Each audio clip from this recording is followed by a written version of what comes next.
Hey, well, I'm delighted today. At least I think I am. I'm with Leland Klassen. Leland, welcome. Glad you're back with us. Thanks for having me back. Yeah, well, How's the late night talk show circuit going? I'm still working on my stuff. I was kind of hoping you might help me with a few things. You're the pro, but... Technically, if we just play this show at night, you're a late night talk show. Okay, well, maybe there is hope. And maybe come on the radio show and help me a little bit with that as well. But I do think we need to explore this hockey thing a little bit more. Okay, I think that's where your future is. I think it's the hockey you want to go after.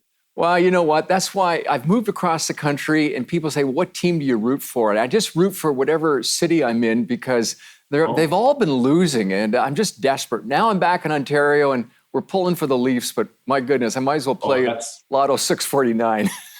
Yeah, that's going to be a tough sell, the Leafs there. Well, no offense, but I mean, last year was your year, and you didn't do it. So I'm just saying. I didn't do it. Okay, so I'm going to have to rebrand. And you've had to do a little bit of rebranding as well as a comedian. Talk to me about some of the things you've had to go through with COVID as you're switching around.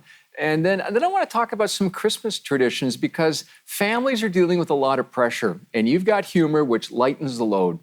Talk to us.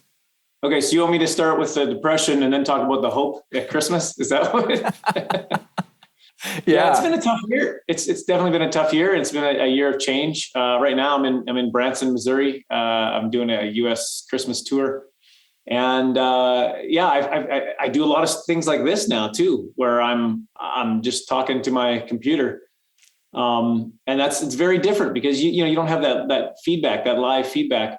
So it feels obviously a little bit different. But no, listen. I was at a show the other night and some miscommunication, things didn't happen. And there was only like 40 people that showed up.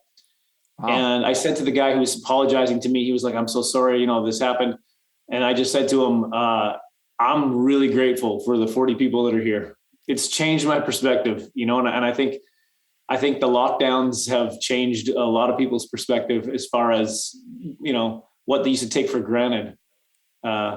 And now it's like, okay, so I was really blessed. Well, that's interesting though, you talked about that because we want to pretend that everything is back to normal and we don't know what normal is. Yeah. And sometimes someone once said that normal is the setting on the dryer. So every once in a while I go into the laundry area in our house and I just look at the dryer and say, oh, okay, that's what normal is. That's that setting. But okay, that was my best joke. But listen, you're a stand-up. With this live studio audience and somebody saying applause, I mean, that could work. Okay. All right, let's get back to the serious part because Leland, I deal with serious all the time. And after we record today's program, I'm going to be dealing with, we're honoring a bunch of people that take care of our food bank. And you just come face to face with people that are just trying to hold it together. So as a stand-up comedian, you try and look at the lighter side of life, but how do you talk to people about their traditions and how to have hope in the Jesus that you follow? Like, how do you bridge that? Well, I do think that comedy, laughter, it's meant to be healing. I was watching this psychology applied video or something like that, and it was just saying all these things that are psychological facts. And this one was talking about how laughter and be endorphins in your body, all that kind of stuff. And I was like, as I watched it, I was like, oh, you mean so like laughter is good like medicine, like the Bible says and has said for 2,000 years? Is that what you're saying? Psychology applied? But yeah, it's laughter is good medicine, and it's a great way. For me, the main thing, especially at Christmas, is just to remember the hope that we have. Yeah. Yes, we live in a decaying, dying world. Period. That's what sin, individually and corporately, has done. But that's why we celebrate Christmas, because we have hope. Man, I'm so glad you said that. What kind of feedback do you get when you bring out aspects of your faith into your routine? Because I've watched you, I've listened to you, and I've enjoyed it. And I connect. But what about other people who might not be followers of Jesus or don't have faith? How do they handle that? Well, I do think, when I'm in a comedy club, they just won't let me talk about that stuff.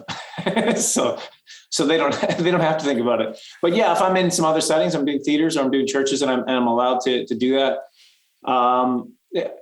honestly, especially this time of year, I think people are open to hear, especially for they're seeing what's happening in our world around us. They want some answers. They want to know. They want to know that there's something more, because this doesn't seem right. And that's why they're when I do say something like that, they're listening. Yeah. And hopefully God is opening some hearts to receive, his gift, his Christmas gift.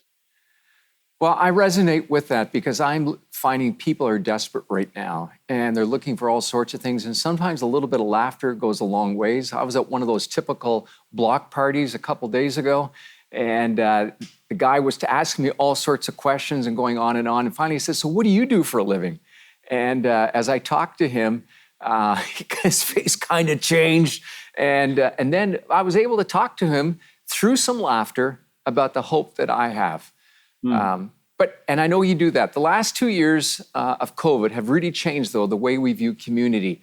And Christmas is a time we come together. I want you to comment on what you think of this new reality we're living in. What's Christmas going to look like this year? And maybe talk about the Klassen home as well. Well, yeah, I mean, Christmas is, listen, it's different. It's going to be different for my family. We moved. There's things that have changed. But I think after COVID, well, there's no after COVID. I think there's a lot of divisiveness right now.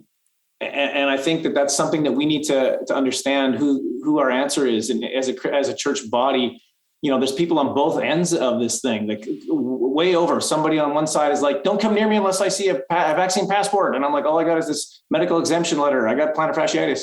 Then there's people on the other side that they're like, "Hey, I'm going to lick you in the face. Come here, hug me, lick me in the," and it's like, I can't, there's two polar opposites. Let's not let this divide us, because we have a hope, and that hope is in Jesus Christ. Wow. Leland, I think you just nailed it. You knocked it out of the park. Thanks for sharing those words with us, and God's very best as you press on. And I look forward to having you here in Ontario to do a live show real soon. Thanks for having me.